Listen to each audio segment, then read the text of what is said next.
आप देख रहे हैं एजेंडा, सीधे IBM 7 हेडक्वार्टर्स नई दिल्ली से आशुतोष के साथ।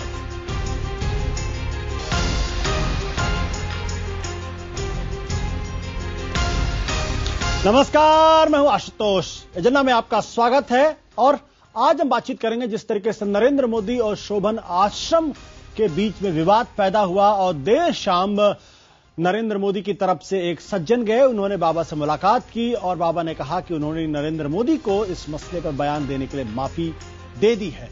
तो इसके क्या मतलब है और क्या वाकई में नरेंद्र मोदी बड़बोलेपन में कुछ गड़बड़ी कर रहे हैं लगातार, इस पर हमारी नजर होगी। लेकिन पहले हम फिलहाल इस वक्त की हेडलाइंस पर देख लेते हैं।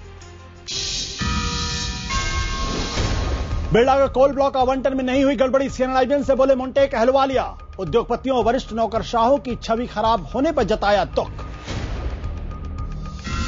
दिल्ली बीजेपी में मुख्यमंत्री पद पर मचे घमासान के बीच विजय गोयल की सफाई का नहीं दी इस्तीफे की धमकी। उधर हर्षवर्धन बोले पार्टी में कोई मतभेद नहीं। शोभन सरकार ने बीजेपी विधायक सतीश महाना से मुलाकात के बाद नरेंद्र मोदी को दी माफी। खुदाई से जुड़े मोदी के बयान पर जताई थी नाराजगी।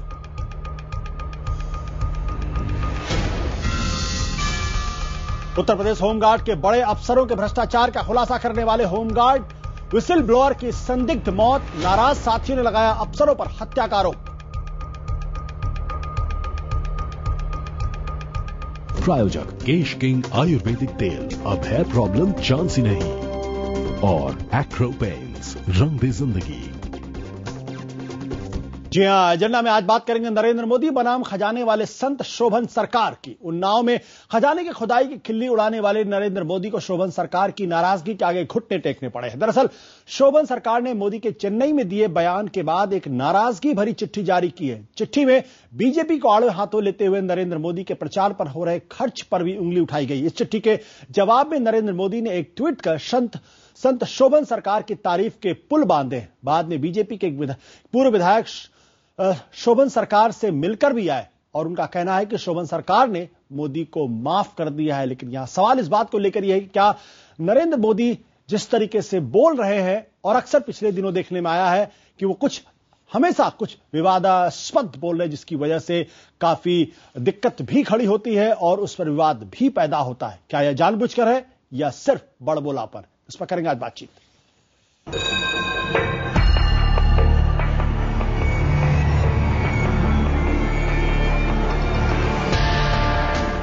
उन्नाव के डोंडिया खेड़ा गांव में खजाने की खोज से जुड़े नरेंद्र मोदी के बयान पर संत शोभन सरकार नाराज है। संत शोभन के प्रवक्ता ओम महाराज के मुताबिक उनके गुरु इस बात से नाराज हैं कि मोदी ने सपने से खुदाई की बात कैसे कही, जबकि खुदाई वैज्ञानिक आधार पर हो रही है। मोदी को भेजी अपनी चिट्ठी में संत शोभन ने काले धन के मामले पर एनडीए सरकार पर भी उंगली उठाई है। आपकी सरकार अटल जी के नेतृत्व में अपना कार्यकाल पूरा कर चुकी है, तब आपकी सरकार काला धन स्विस बैंक से क्यों नहीं ला पाई? मोदी जी, एक सवाल और आपकी पार्टी आपकी ब्रांडिंग करने के लिए जितना धन प्रतिदिन खर्च कर रही है वो काला है या सफेद? क्या आप बताने की कृपा करेंगे? आप मीडिया की नजरों में देश के भावी प्रधानमंत्री के रूप में देखे जा रहे हैं। आम जनता और देश का संत समाज कुछ बिंदुओं पर आपका नजरिया जानना चाहता है। मैं आम जनता और संतों के इन सवालों पर आपको सार्वजनिक बिंदुवार चर्चा के लिए सादर आमंत्रित करता हूं। आइए अब आपको सुनाते हैं कि 18 अक्टूबर को चेन्नई की रैली के दौरान नरेंद्र मोदी ने खजाने की खुदाई पर कैसे चुटकी ली थी। किसी को सपना आया और दिल्ली की सरकार 1000 टन सोना खोजने के लिए खुदाई करने में आज लग पड़ी है। संत शोभन सरकार की चिट्ठी मीडिया में आने के बाद बीजेपी बैकफुट पर आ गई है। खुद नरेंद्र मोदी ने ट्विटर पर सफाई देने के अंदाज में लिखा है कि संत शोभन सरकार के प्रति अनेक वर्षों से लाखों लोगों की श्रद्धा जुड़ी हुई है। मैं उनकी तपस्या और त्याग को प्रणाम करता हूं। भारत सरकार से आग्रह करता हूं कि वो विदेशों में जमा काले धन के संबंध में एक श्वेत पत्र प्रस्तुत कर देश की जनता को आश्वस्त करे। इस बीच सूचना प्रसारण मंत्री मनीष तिवारी ने चुटकी ली है। उनका कहना है कि बीजेपी और मोदी अलग अलग सुर में बात कर रहे हैं। मोदी की पार्टी दिवाले की बात करती है, वो शौचालय की बात करते हैं। भारतीय जनता पार्टी देवालयों की बात करती है, वो शौचालय की बात करते हैं। बगैर किसी चीज की तय में जाए, उन्होंने एक बयान दे दिया। अब हो सकता है कि उन्होंने साधु साहब ने उनको कुछ समझाया हो। इस बीच डोंडिया खेड़ा में खुदाई लगातार जारी है, लेकिन खुदाई की रफ्तार देखकर ऐसा लगता है कि एएसआई को मंजिल तक पहुंचने में महीने भर से ज्यादा का वक्त लगेगा और तब तक नए नए विवाद और सपने पर सियासत जारी रहेगी। मनोज राजन त्रिपाठी, लखनऊ, IBN 7। और इस मसले पर एजेंडा के 5 सवाल है। पहला सवाल, क्या नरेंद्र मोदी शोभन सरकार की चिट्ठी से डर गए हैं? दूसरा सवाल, क्या सियासी नुकसान से उत्तर प्रदेश में लोकसभा चुनाव के मद्देनजर क्या सियासी नुकसान के डर से नरेंद्र मोदी ने शोभन सरकार से माफी मांगी है? तीसरा सवाल, क्या कांग्रेस को घेरने के चक्कर में मोदी कुछ ज्यादा ही बोल जाते हैं? बड़बोलापन, क्या मोदी अपने बड़बोलेपन में बीजेपी की पार्टी लाइन से हट जाते हैं? और आखिरी सवाल, क्या मोदी के बड़बोलेपन का बीजेपी को नुकसान भी हो सकता है? इसमें कोई दो राय नहीं कि मोदी और बीजेपी दोनों ही बैकफुट बने फिलहाल इस मसले पर। हमारा एजेंडा साफ है, बड़बोलेपन से बाज आए नरेंद्र मोदी। बात करने के हमारे साथ हैं आचार्य धर्मेंद्र, जो दिल्ली से हैं, शोभन सरकार के शिष्य ओम बाबा, जो सीधे कानपुर से हमारे साथ हैं, नेता कांग्रेस के अखिलेश प्रताप सिंह, बीजेपी के नेता सुधांशु त्रिवेदी, और हमारे साथ जुड़ेंगे थोड़ी देर में आरएसएस के चिंतक राकेश सिन्हा, जो फिलहाल हमें बताया गया है कि वो दिल्ली के ट्रैफिक में फंसे हुए हैं। बाबा जी, ओम बाबा जी, ये क्या इस वक्त की खबर यह है कि आपने जो सुबह चिट्ठी आई थी उसके बाद से अब ये मामला जो है कहां पर है? आपको ये चिट्ठी लिखने की जरूरत क्यों पड़ी थी? आशुतोष जी, पहले आपको नमस्कार। सर आपके नमस्कार। तमाम व्यूअर्स को मेरा सादर प्रणाम। नमस्कार। आपके पैनल में बैठे सभी विशेषज्ञों को मेरा नमस्कार जी। नमस्कार। अब आइए, बात यहाँ से चलती है जी कि एक सूचना हमारे पास थी, और वो सूचना जो हमारे पास किसी भी रूप में थी, कहीं से भी थी, जिंदा थी, मुर्दा थी, जी, हमने उस सूचना को बहुत ईमानदारी के साथ भारत सरकार को और जिलाधिकारी और प्रदेश सरकार को इस अनुरोध के साथ भेजा जी कि ये हमारे पास सूचना है, कृपया इसकी DSI जांच करा लीजिए, और DSI जांच कराने के बाद अगर ये सूचना सही पाई जाती है तो नेशनल इंटरेस्ट में ये काम कर लीजिए जी। इसके लिए जब इस सूचना को मैंने कई जगह भेजा और कहीं से कोई रिस्पांस नहीं आया, इस बीच में जो मैंने कुछ लेटर भेजे थे जी, तो अपने एक मित्र के माध्यम से मैंने PM और वित्त मंत्री को उसका रिमाइंडर भेजा थ्रू चरणदास महंत जी। चरणदास महंत जी ने उस पर रिस्पांस लिया और पहले उनकी भी समझ में नहीं आया, तो मैंने उनसे कहा कि आप आके यहाँ देख लीजिए, हम शोषेबाजी नहीं करते, जो कहते हैं वो करते हैं जी। जब चरणदास महंत आए, उन्होंने पूरी बात समझी, उनको हमने नक्शा दिखाया, इतना खस्ता नक्शा था कि हम कहीं भी उसको अगर पेश करने का प्रयास करते हैं, आपके प्रेस की मीडिया को भी लोग आए थे, प्रेस कॉन्फ्रेंस के लोग, हमने उनको एक बार दिखाया था इसी बीच में 5-6 दिन पहले जी। अब इन सारी बातों को दिखाने के बाद, बार बार मेरा वर्जन आने के बाद, अगर मीडिया का कुछ तबका, इलेक्ट्रॉनिक मीडिया के कुछ गिने चुने लोग जी ये तय कर लें कि हमें सपना ही दिखाना है और सपना ही बताना है जी, तो इस पर मेरा तो कोई जोर है नहीं है। इलेक्ट्रॉनिक मीडिया अपने आप में बहुत पावरफुल है, जिसको चाहता है उसको वैसा पेश कर देता है। लेकिन यहाँ पर सवाल ये, ओम महाराज, आपके कहने का मतलब यह है कि जो ये प्रचारित किया गया कि सपना आया था और उस सपने के आधार पर सरकार ने खुदाई शुरू की, वो गलत थी? आशुतोष जी, आपकी बात पूरी कर दूं, मैं आपका जवाब दे रहा हूँ जी। एक भी मेरे प्रार्थना पत्र में सपने शब्द का जिक्र नहीं है, मेरी एक भी टेलीविजन वाइट में, इंटरव्यू वाइट में किसी में सपना शब्द का जिक्र नहीं है। चरणदास महंत ने बेचारे ने कहीं सपना कहा नहीं जी। अनकाल खाली इसलिए कि कहीं गलती से समय ट्रेजर निकल गया तो दिक्कत हो जाएगी कुछ लोगों को जी, शायद इसलिए इतना बड़ा जिंदाबाद खड़ा किया गया। नंबर 1। नंबर 2, रही बात नरेंद्र भाई मोदी जी की जी, शरद पवार जी की, आपके शरद यादव जी की, मैं इन सबसे किसी हद तक एक बात बड़ी माजर साथ में कहना चाहता हूँ जी जी कि ये सब देश के जिम्मेदार नेता हैं, देश इनकी ओर भविष्य की ओर देख रहा है। इन लोगों कम से कम पत्रकारों के चक्कर में फंस के सपने के आधार पर किसी को रिएक्शन देने की आवश्यकता नहीं थी। नीतीश कुमार हो, चाहे शरद यादव हो, चाहे नरेंद्र मोदी हो, चाहे अशोक सिंघल हो, सब कैपेसिटी के लोग हैं कि वो सेंट्रल गवर्नमेंट से कंफर्म कर सकते थे कि जो हो रहा है किस आधार पर हो रहा है जी। बिना कंफर्मेशन किए अगर देश के प्रधानमंत्री का दावेदार इस तरह गैर जिम्मेदारी वाली बात करता है तो मुझे कुछ कहने की आवश्यकता पड़ गई। और यदि ये हमला सीधे सीधे एक ही दिन में Narendra Modi, Ashok Singhal, Sudhanshu Mittal and company so and so and so and so लंबी कंपनी की ओर से शोभन सरकार के सपने के नाम पे ना होता, मेरे गुरु को पढ़ना होता तो सन 84 के बाद से मेरी वोट नहीं आशुतोष जी, मेरी वोट नहीं बनी है। मैं किसी पार्टी की बात नहीं करता हूँ जी, मेरा कोई मतलब नहीं, सरकार किसी की बन जाती। आप बताइए, आज मनमोहन सिंह प्राइम मिनिस्टर है, कल नरेंद्र मोदी हो जाए भगवान करे, ममता बनर्जी हो जाए, मुलायम सिंह हो जाए, अगर देश में ट्रेजर है और मुद्रा आपकी मजबूत है जी, मुद्रा आपकी वैल्यू आपकी ठीक है, आपकी रुपये की, तो आप अपने सपनों की तामीर कर पाएंगे, वरना आप नहीं कर पाएंगे, चाहे आप कितने सपने दिखा के आ जाए स्कूल के अंदर जी। ओम महाराज जी, आपके कहने का मतलब यह है कि जो नरेंद्र मोदी जी ने यह कहा कि किसी को सपना आया, किसी को सपना आया और कहा, और ये अर्थ निकाला गया और मीडिया में लगातार ये बात चली, टेलीविजन चैनल पे और अखबारों पे। एक मिनट में मैं बोल लूं कि भाई सपना आया तो उसके बाद तो खुदाई हुई। IBN 7 ने आज से 4 दिन पहले बाकायदा इस खबर का खंडन किया और कहा कि सपने वाली बात गलत है, और न केवल किया बल्कि जियोलॉजिकल सर्वे ऑफ इंडिया की रिपोर्ट भी दिखाई और कहा कि साइंटिफिक इन्वेस्टिगेशन के आधार पर हुआ। तो नरेंद्र मोदी जी ने जो ये कहा कि किसी को सपना आया और दिल्ली की सरकार 1000 टन सोने के लिए खुदाई करने लगी, यानी नरेंद्र मोदी जी का जो ये बयान था वो तथ्यों पर आधारित नहीं था, और इसी से नाराज होकर आप लोगों ने चिट्ठी लिखी। क्या मैं दुरुस्त हूं? आप बिल्कुल ठीक कह रहे हैं, बिल्कुल ठीक कह रहे हैं जी। कम से कम जो आगे प्राइम मिनिस्टर का उम्मीदवार है उसको उम्मीद की जानी है कि चीजों की जानकारी करने के बाद ही बोलेगा जी, और अभी बहुत लंबा टाइम है, चुनाव में हमला करने के लिए एक आदमी इंतजार कर लेते जी, हमला करते केंद्र सरकार पर करते जी, शोभन सरकार के ऊपर कर दिया तो फिर दिक्कत के बाद आगे मेरे स्वामी है, मेरी मजबूरी है, अगर स्वामी को कोई देखेगा तो फिर चाहे जो कीमत चुकानी पड़े मैं उसका प्रतिकार पूरी ताकत से करूंगा। इसीलिए मुझे इतनी कई चिट्ठी लिखनी पड़ी, कई तो नहीं, चिट्ठी बड़ी विनम्र है जी, कुछ मुद्दे मैंने खाली उठाए हैं। अगर इसका आपको आज उन्होंने प्रणाम किया है सिर्फ मोदी जी ने जी, शोभन सरकार जी को आज उसने ट्वीट करके उन्होंने प्रणाम किया है जी जी, और आप जो बता रहे हैं सतीश महाना एंड कंपनी जो आए थे जी, वो उस प्रणाम को कन्वे करने के लिए आए थे।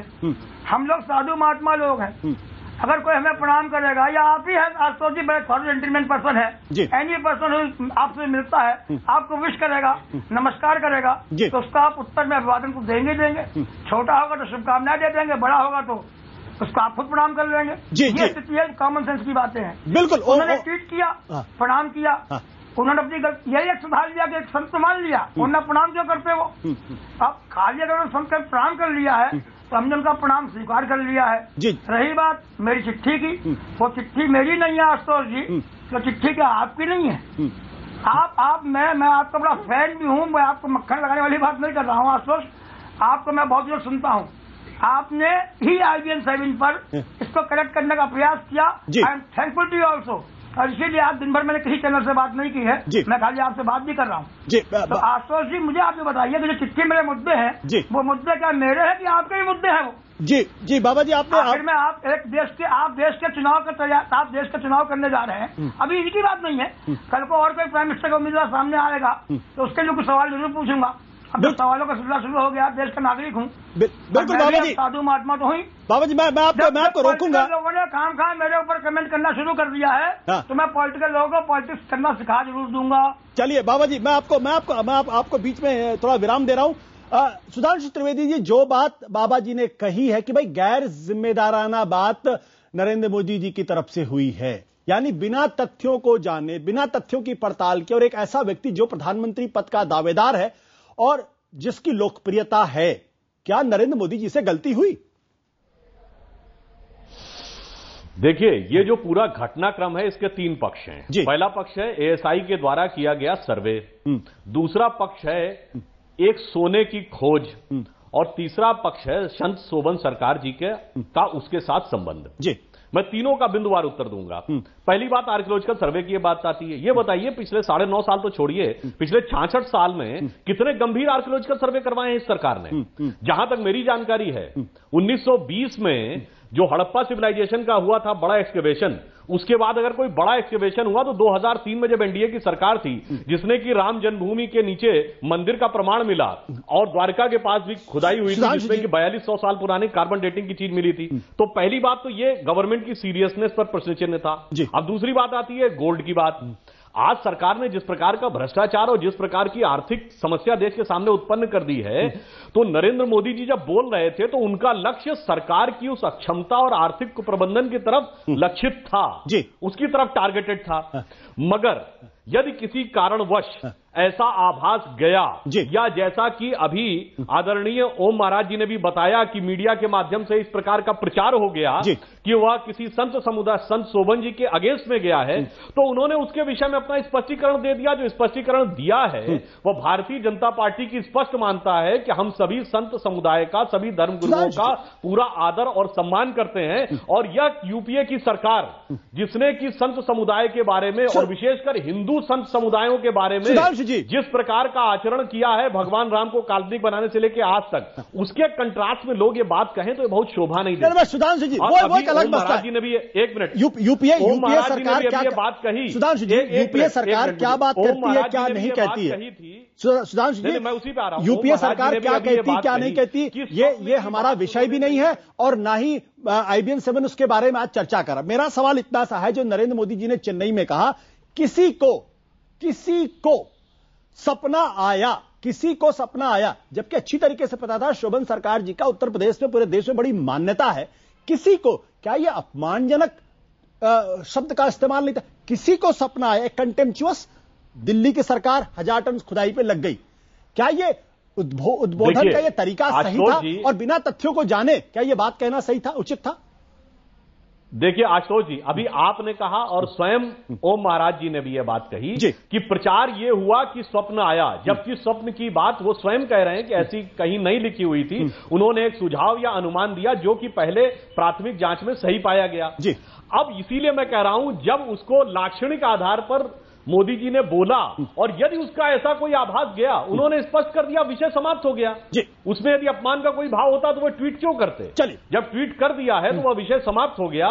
उस पर यदि किसी प्रकार की कोई शंका उत्पन्न की गई थी, शंका का निवारण हो गया है और वह विषय समाप्त हो गया। बिल्कुल सिद्धार्थ जी, आपने कहा विषय समाप्त। बट राकेश जी, क्या यह गलती नहीं कि बिना तथ्यों की पड़ताल किए कुछ भी बोलना, इतने ऊंचे पद पर और इतने बड़े पद पर बैठने की आकांक्षा रखने वाले व्यक्ति के लिए क्या उचित है? आशुतोष जी, पहले तो मैं आपको बधाई दूंगा। मैं आपके पहली बार मैंने पत्रकारों का एक डिबेट कल या परसों मैंने देखा था जी, जिसमें बड़े संपादक थे और जिसमें आपने बहुत ही असर्टिवली कहा कि IBN 7 ने ही इसको करेक्ट किया। एक जनरल परसेप्शन ये बना था कि एक महात्मा जी ने स्वप्न देखा और सरकार ने कार्रवाई की, और मोदी जी के पूरे भाषण को उस परिप्रेक्ष्य में देखा जाना चाहिए। भाषण से आउट ऑफ कॉन्टेक्स्ट कोट करने से लगता है उनका, मुझे नहीं लगता है कि किसी भारतीय जनता पार्टी के किसी भी नेता का उद्देश्य किसी भी महात्मा या संत को अपमानित करना होगा। लेकिन मैं दूसरी बात कहना चाहूंगा कि कभी भी अगर जुबान पर हल्की बात कभी आ सकती है, एयर इज ह्यूमन, किसी भी मनुष्य से गलती हो सकती है। ये गलती कोई नीति संबंधी नहीं है, गलती किसी महात्मा को अपमानित करना नहीं है। लेकिन यदि उन्होंने ट्वीट करके माफी मांग ली, यह बड़प्पन है।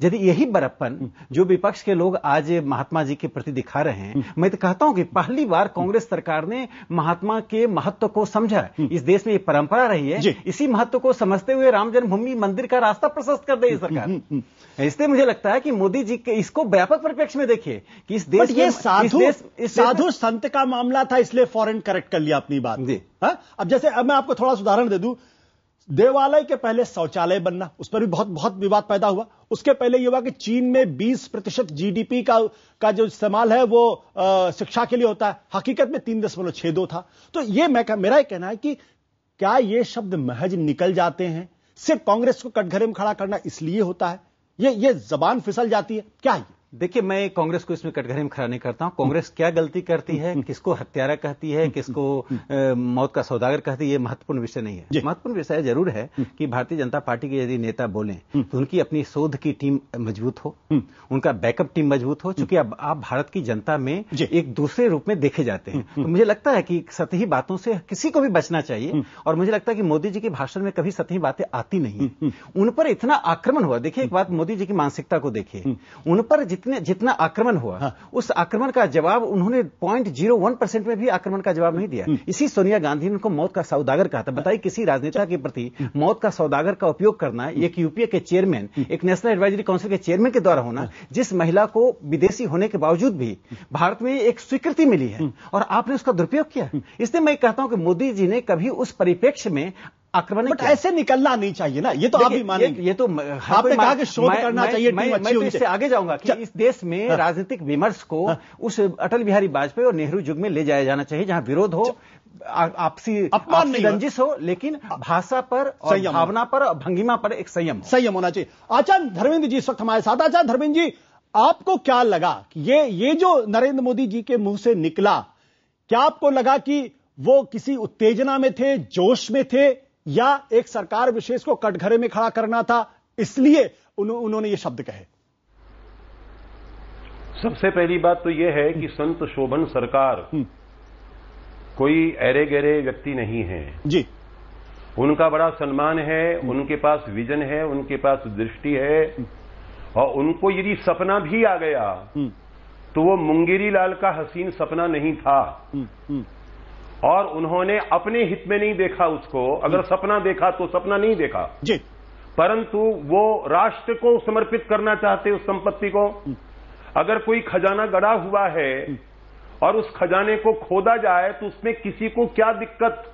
20 लाख रुपए जो संत जमा करवा रहा है कि ये खुदाई का खर्चा मैं दे रहा हूं, और यदि ये खुदाई में न निकले तो मुझे सजा दी जा सकती है। इससे बढ़कर के निर्मल हृदय किसी संत का हो नहीं सकता। और जितना बुरा लग रहा है नरेंद्र भाई को मौत का सौदागर उनको बताया गया, तो उनको मौत का सौदागर बताया गया, इसमें उनका अहंकार, उनका स्वाभिमान खंडित हो गया, और उन्होंने देवालय की तुलना शौचालय के साथ कर दी। इसके लिए माफी मांगी उन्होंने हिंदू समाज से। शौचालय की देवालय से तुलना करने के बजाय अगर वो और किसी समुदाय के प्रार्थना स्थल की तुलना तारत के साथ, पाखाने के साथ करते तो फिर देखते। तो ये हिंदुओं के, उनको लोग हिंदू नेता मानते हैं। अभी तक पूरे कैंपेन में उनके मुंह से एक बार भी हिंदू राष्ट्र शब्द नहीं निकला। और जिस खुदाई की बात की जा रही है कि पूरी राम जन्मभूमि अंदर से निकल आई है, तो ये कानपुर की जो रैली थी, वो कानपुर की रैली अगर अयोध्या में हो जाती तो क्या बिगड़ जाता? आचार्य धर्मेंद्र जी, मेरा सवाल ये है कि क्या इस टिप्पणी से साधु संत समाज का अपमान हुआ? ये एक भूल थी, मुंह से निकल गया, माफ किया जाना चाहिए। केवल एक बात कहना चाहता हूं जी, सुनिए, मेरा कहना यह है कि निश्चित अपमान हुआ है। और सबसे बड़ी बात यह है कि अगर उन्होंने रैली में, महारैली में, जिस पर करोड़ों रुपए खर्च हुए, उस महारैली में अगर उन्होंने ये मजाक उड़ाई है किसी संत की, तो फिर ट्विटर पर लिखने से काम नहीं चलेगा। उनको किसी महारैली में ही उसके लिए क्षमा याचना करनी चाहिए। और जब वो क्षमा याचना कर ही रहे हैं तो शौचालय देवालय के लिए भी संपूर्ण हिंदू समाज से क्षमा याचना करनी चाहिए। अच्छा धर्मेंद्र जी, वो शौचालय देवालय का मसला बिल्कुल, बट अखिलेश प्रताप सिंह जी, क्या आपकी सरकार जो है वो इस पूरे खेल का मजा ले रही है? नहीं, सरकार कहीं मजा नहीं ले रही है। ठीक है, कभी कभी कोई उसको पार्टी बना रहा है अपने सुविधा अनुसार। अभी जैसा कहा गया है यही मंच पे, हिंदू धर्मों का अपमान हो गया, इनको एक साधु के कहने पे अगर खुदाई कर दी गई तो संतों का के सहारे कांग्रेस चलने लगी, सब कुछ बताया जा रहा है। अगर हिंदू धर्म के ये इतने बड़े पहरुए होते या इतने बड़े हिंदू धर्म के आइडियोलॉजिकल फॉलोअर होते तो हिंदू 85% हैं, ये 60 वर्षों में 6 राज्यों तक नहीं सीमित रहते। बाबरी मस्जिद गिरने के बाद इनकी सरकार चली गई थी मेजॉरिटी से, तो अगर सांप्रदायिक हिंदू होता तो इनको गलतफहमी है कि हम हिंदू धर्म के हम पहरुए हैं, हम जो करते हैं वही ठीक है। वो मसला अलग है।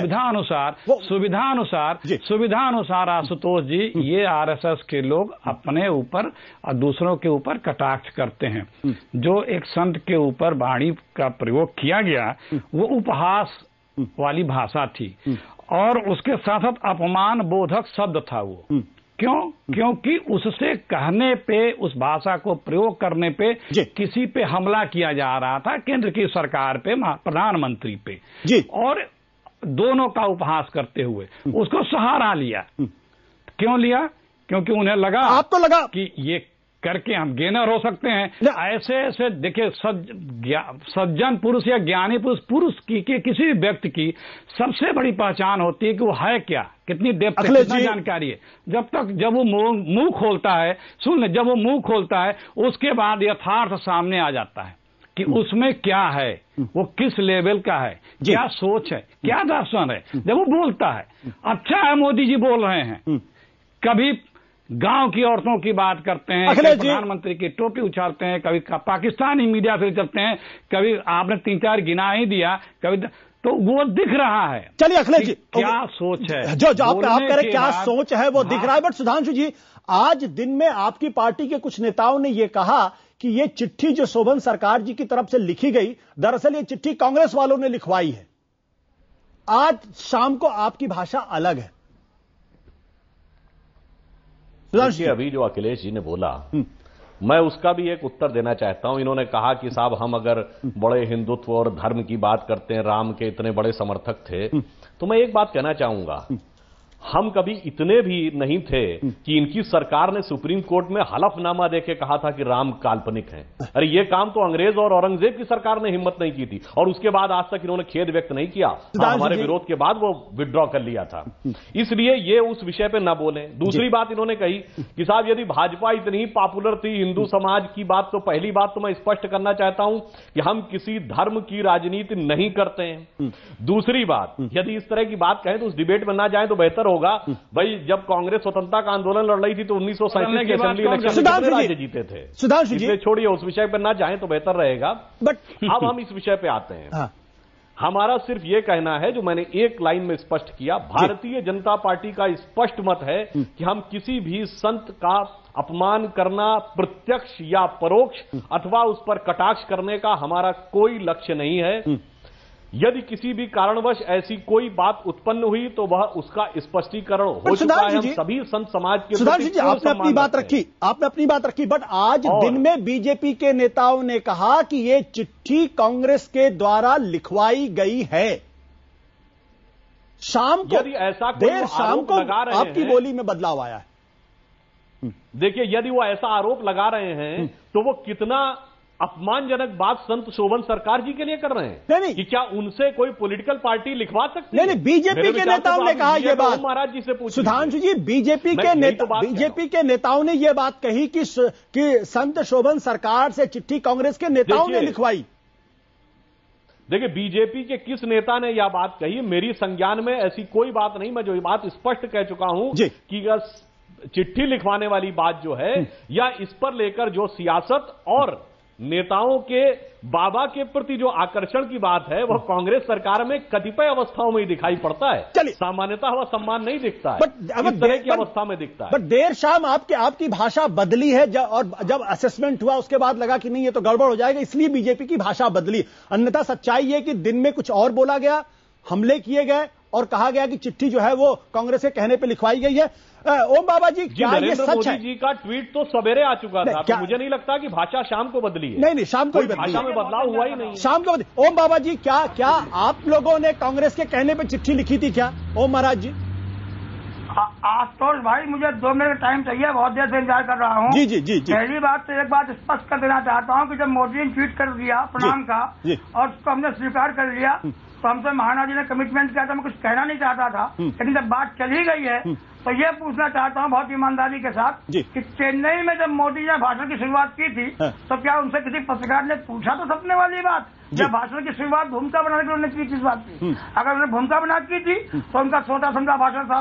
दूसरी बात, कानपुर की रैली के दिन मोदी जी पहुंचे हैं कानपुर में 3 बजे के आसपास, और उनके फेसबुक अकाउंट पर मेरा यह पत्र पहुंच गया था 12 बजे। मोदी जी ने कानपुर में इस बात का रियलाइज करने का प्रयास क्यों नहीं किया?